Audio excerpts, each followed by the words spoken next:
Պարոն Կարապետյան, օրերս եվրոպական լիդերները Հայաստանում էին եւ հողի վրա 3 պատերազմ բերած Նիկոլ Փաշինյանը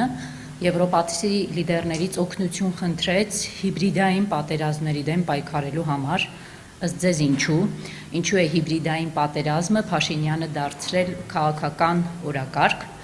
եւ մյուս հարցս, պարոն Կարապետյան, ըստ էության դուք պայքարի մեջ եք մտել մի մարդու հետ, որը հանձնել է 12,000 քառակուսի կիլոմետրանոց տարածքով հայրենիք եւ դա մարսել է, որ իմանալով, որ այդ հողը չի պահելու հազարավոր հայրենիքների ուղարկել է պատերազմի դաշտ, զոհվելու, ինքը դա էլ է մարսել, որի օրոք Ադրբեջանը Երևան քաղաքի չափ տարածք է օկուպացրել Հայաստանից, այդ մարդը դա էլ է մարսել, ըստ ձեզ կա բան, որ այդ մարդը Նիկոլ Փաշինյանը կանի ու չի մարսի։ Դե միշտ լինում է չարի վերջը։ Մենք բոլորս հիշում ենք դա։ Հիմա մարսել է, հիմա չի մարսելու։ Ինչ վերաբերվում է եվրոպական լիդերներին եւ հիբրիդային պատերազմին,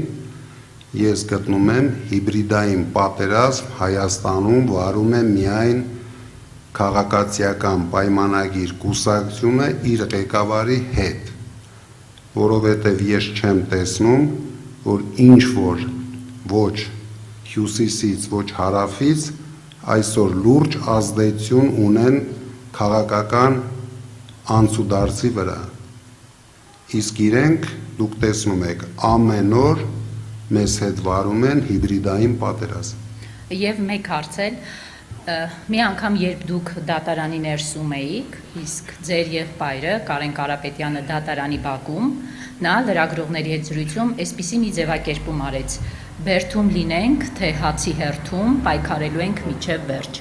Կարապետյան ընտանիքի համար այդ մինչև վերջը ո՞րն է։ Մինչև հաղթանակ,